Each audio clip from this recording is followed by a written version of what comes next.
What's up, everybody? Welcome back for round number 2 of the NYOA series. This is Berkshire Hills. Just wanted to give a shout out to How Photography. They also have a YouTube channel where they post all of their races. These pictures are all from Austin.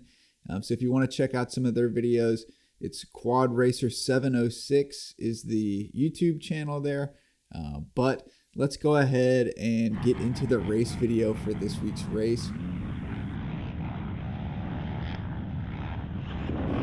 So here we go, green flag waves, get a decent jump off the line, and it looks like I might be in for the whole shot, but it's actually going to be Johnny Minahan there on the left. He's going to come out for the whole shot and end up with the early lead here. I'm just going to try and hang on and see how long I can stick with him and maybe try to go for a pass, but as you can see, there's a little bit of dust early on here. I didn't get a chance to walk any of this section here, so I didn't really know if there was anything, like a big ditch or any turns that I wouldn't see coming. So I'm kind of taking it easy here in the dust. But we'll try to catch back up to Johnny here in a little bit and see what we can do.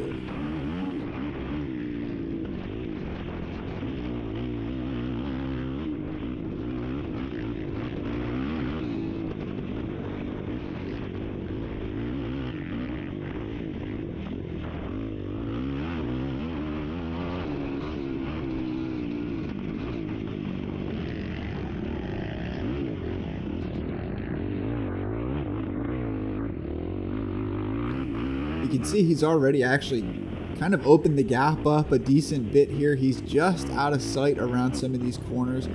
So I'm trying to close that up. But he's moving pretty good, so it's tough to make those moves early on. But I'm just going to try to keep him within my sights here for the first little bit. If I lose sight of him, I know he's going to just keep running away. So I try to just keep him to where I can see him and see where the corners are, see what lines he's taking. But with this dust, it's going to be a little difficult to hang back here. I need to get a lot closer in order to make any kind of a pass.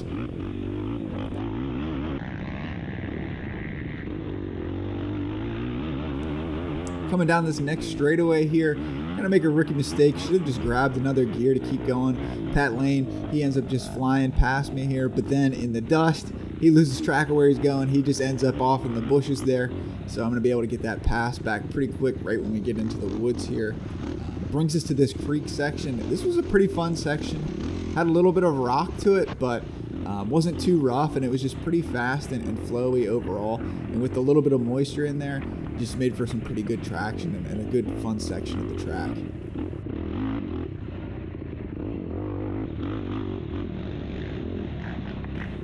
Now that we're in the woods here, I'm able to close that gap up just a little bit on Johnny, get him back in my sights. And these sections were pretty fun, had some roots starting to come out, but they're going to get a lot worse towards the end of the race. Right now, it's pretty fast and flowy.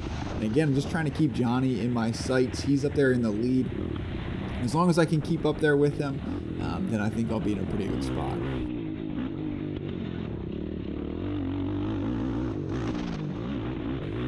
So coming up this hill here, I see he's taking a line off to the right and he stops. So now I'm able to take over the lead there just due to some misfortune on his part. I guess I spoke to him after the race and he had a problem with his throttle. One of the bolts snapped, so his throttle was moving around on him. And he was able to get back out there, but then he had a problem with overheating. So he's actually not going to be able to finish the race. But as of right now, I'm in the lead, but I know I have Pat Lane right behind me. He's putting the pressure on. I'm trying to stay focused and keep moving forward and focusing ahead of me. But with that pressure behind me, it does, kind of make things interesting.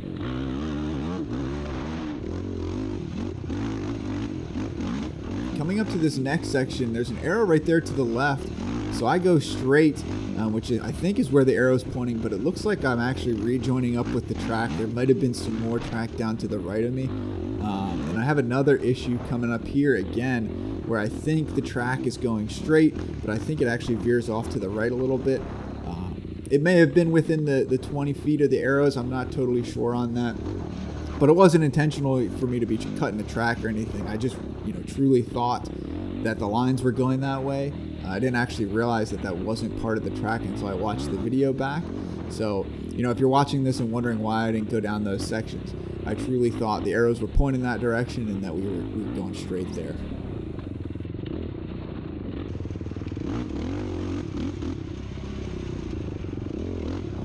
Coming through these sections, I keep looking over my shoulder. I know Pat is right behind me. He's definitely putting the pressure on. So next time I just need to start focusing on racing in front of me. And if he's going to make the pass, he's going to make the pass. So I need to stop looking over my shoulder. It's only costing me time in the long run. But if I can just focus on what's happening ahead of me, I think I'll be a little bit better off, because that pressure he's putting on from behind there, it's actually going to end up costing me the lead here eventually. But I just need to focus on moving forward, focus where I'm going and not what's going on behind me. This section here, I'm going to give the camera a little wipe, and then I go to pull a tear off, and I don't know why I keep having this issue, but every time I go to pull a tear off, the tab ends up ripping off and it doesn't pull the whole tear off.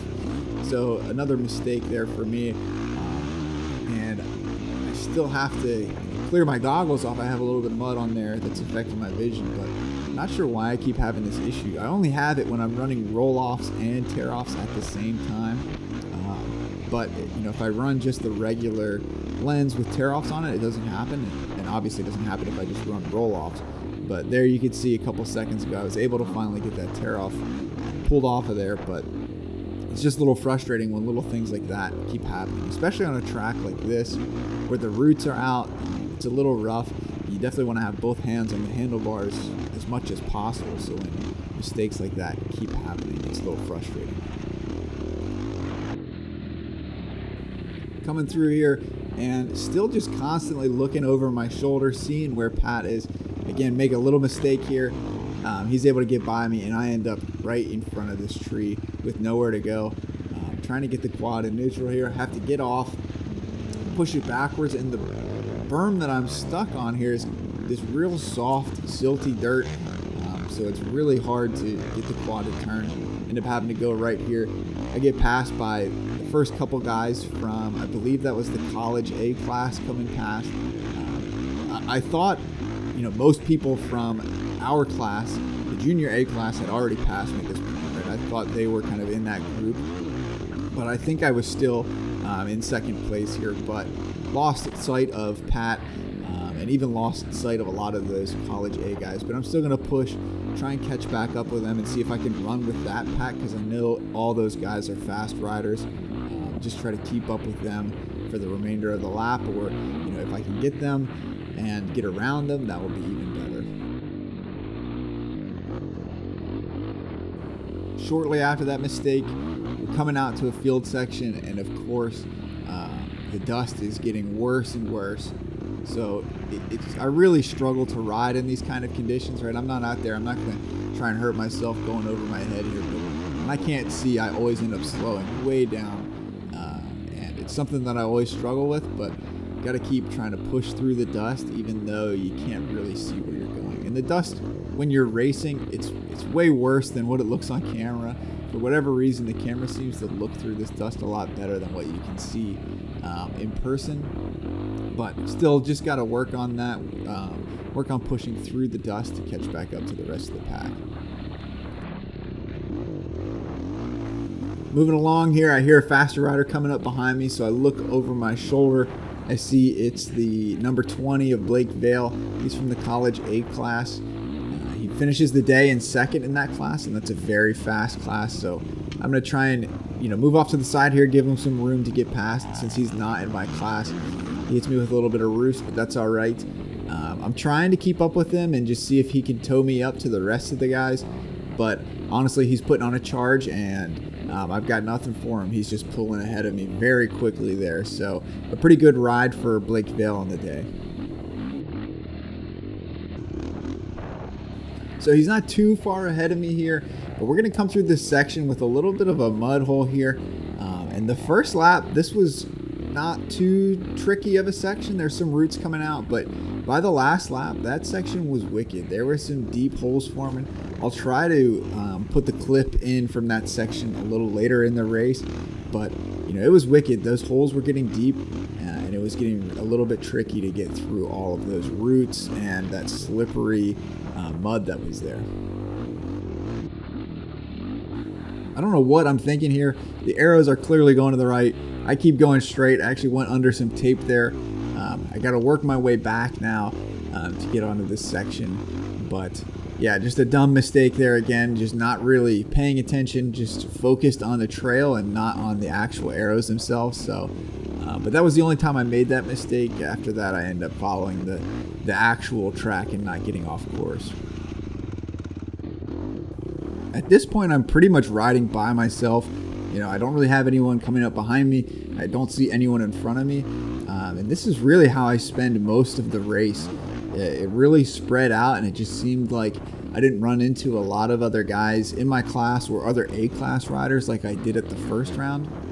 I don't know if that's because of the dust in the fields or just, the track was pretty rough, so you could only go so fast going through the woods. But yeah, it was a little different than the first round where I didn't, constantly run into other A-class riders. It's not until the second and third laps that we start hitting lappers, which was a big problem during this race.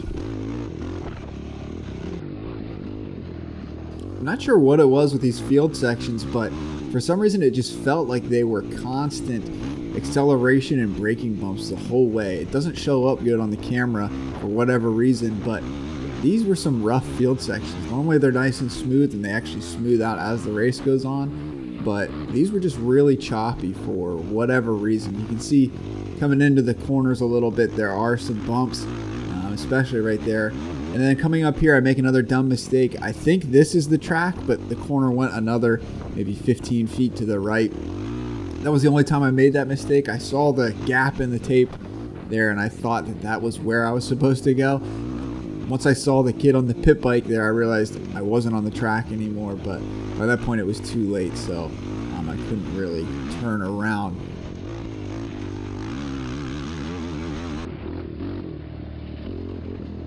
This last section here was a lot of fun. A lot of high-speed straightaways through these trees here, and pretty flat, not too rough. A couple little holes to watch out for, but overall, really not that bad at all.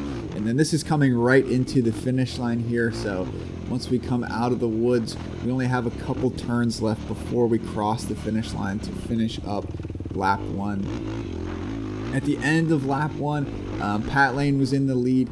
He had about a minute lead over me. I was in second. We had Dylan Willis in third. He was about a minute and 45 seconds back from me. Cole Burlew was right there with Dylan, about 16 seconds behind him. Johnny Minahan, like we said, was having some issues there on the first lap, but he was able to get around, but it takes him a long time before he's able to cross the finish line. He was over 10 minutes back just due to the issues that he was having.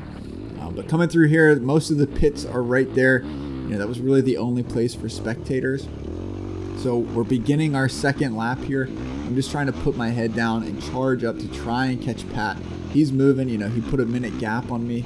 My goal is to just try and minimize that gap and make it not get any bigger if that's possible.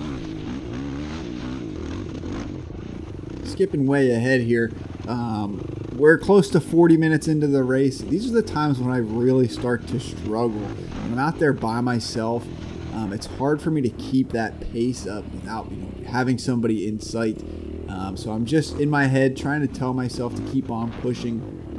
You can see, it's really starting to get rough out here. Roots are coming up out of the ground. The track's starting to go away. There's Brian Bergmark there on the side of the track. He had another mechanical this race. It seemed like a common issue. A lot of people were having issues breaking down. The track was pretty rough, so I understand why it was happening. But overall, a pretty fun course. But when I'm out there by myself halfway through the race and you just don't see anyone, I tend to start to fall off that race pace and move more towards a fast trail ride kind of thing. But I'm trying to just tell myself to keep pushing. I'm imagining that Pat is right there, right around the next corner in front of me, and if I just keep pushing the entire time, hopefully I'll catch him. But most of this race, I'm just out here riding by myself, trying to keep that pace up as much as possible.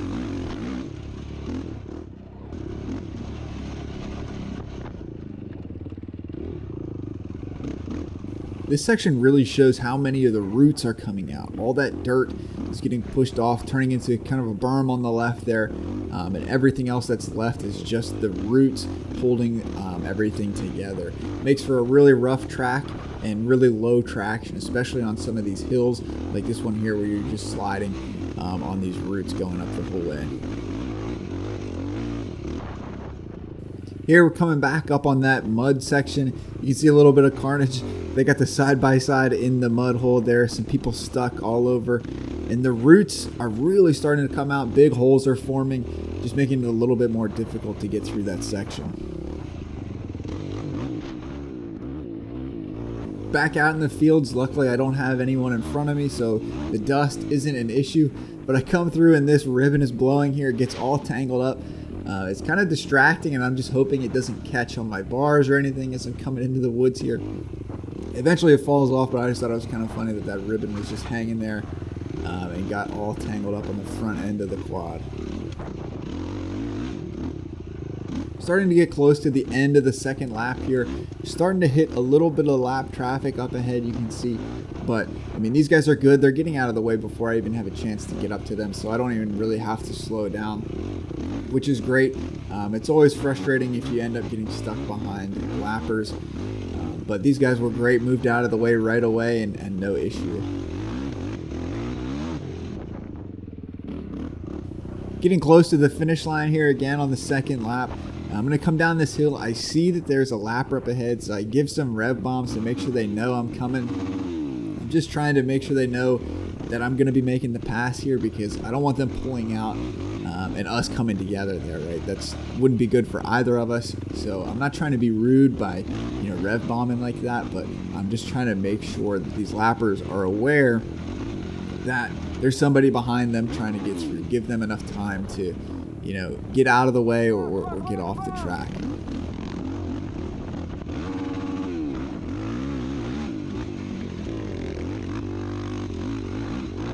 Last couple turns here for the second lap. That's Travis Bogert there. He's going to actually let me by. He's from the senior B class. But here we are coming through the finish line. See the white flag. I'm still in second place. Pat Lane has extended the lead to about a minute and a half, so he's gained 30 seconds on that lap. I'm again in second place. Cole Burlew has moved up into third place. Dylan Willis back in fourth, and Johnny Minahan back in fifth place. With it being the last lap, I really have to be pushing for as much of this lap as I can. I know I need to try and get that gap closed up between myself and Pat. I don't really know how far the person is that's behind me, so they could be pushing and catching up to me. I'm just trying to maintain as much speed and momentum on this lap as I can, but the track is just getting rougher and rougher as it goes on. So I know I have to pace myself a little bit, but again, I'm just trying to push myself as hard as I can here. Coming up here, I end up getting really frustrated with some things that end up happening. It's between an A-rider, Logan Ward, and there's a lapper that's in there as well. But Logan's quad isn't running right, and it seemed to me at the time like he was intentionally trying to block me on the track, so I ended up getting a little bit frustrated. I see he looks back. The lapper is able to kind of get around him, but then it seems like he's pulling back out, trying to block me on the track. So that doesn't make me very happy. His quad isn't running right. We're going extremely slow. I end up trying to help push him up this hill here. I give him a good bump. And I'm extremely frustrated at this point, right? I kind of stall it here, look over, ask what he's doing, right? Why he wasn't moving off. It seemed to me like there was a bunch of places where he could have pulled over. I did reach out to him after the race and said, I apologized for what I did. I kind of lost my cool there a little bit. He said it was just a tricky section of the track. He didn't think there was anywhere he could have pulled over to let me by. But I don't like racing like that. But stuff happens, sometimes you get a little heated out there, right? Especially you're trying to push on the last lap. I thought he was out trying to block me intentionally, but, as soon as the race was over and I kind of got my nerves to come down a little bit. I realized that there was no way that that's what he was trying to do. So I did reach out, sent him an apology. He said he appreciated me reaching out, but yeah, I don't like doing stuff like that. But in the moment, things happen so fast, so stuff like that just kind of happens sometimes. This hill right here was pretty fun, kind of technical, and then there was a little bit of an inside line here. If you went off to the left, you could run up through all these trees. Had to mow a couple down, but I think it was a little bit quicker going that way, and it was pretty fun, even though the roots, made it tough to get up and tough to find traction on your way up. I really like this next section of the track. This dude in front of me is riding around on this 400EX. He's ripping pretty good, but he gets out of the way as soon as he can. But this section was awesome. It had a good flow to it, just wide enough that you could get some speed, and had some decent whoops in there as well that you could kind of jump through and skim. Just an overall pretty fun section of the track. Here's that little muddy section again. You can see how much different this looks now compared to the first lap. A lot deeper holes, the ruts are deeper, a lot of roots coming out. That water from the mud is starting to get dragged up the hill. Just trying to keep my momentum up at this point. I'm really starting to fade. Feeling exhausted. My arms are getting tired, making it difficult to hold on to the bars. But I know there's only a few minutes left until we come through to the finish line, so I'm just trying to keep on pushing until we get to the end of the race here.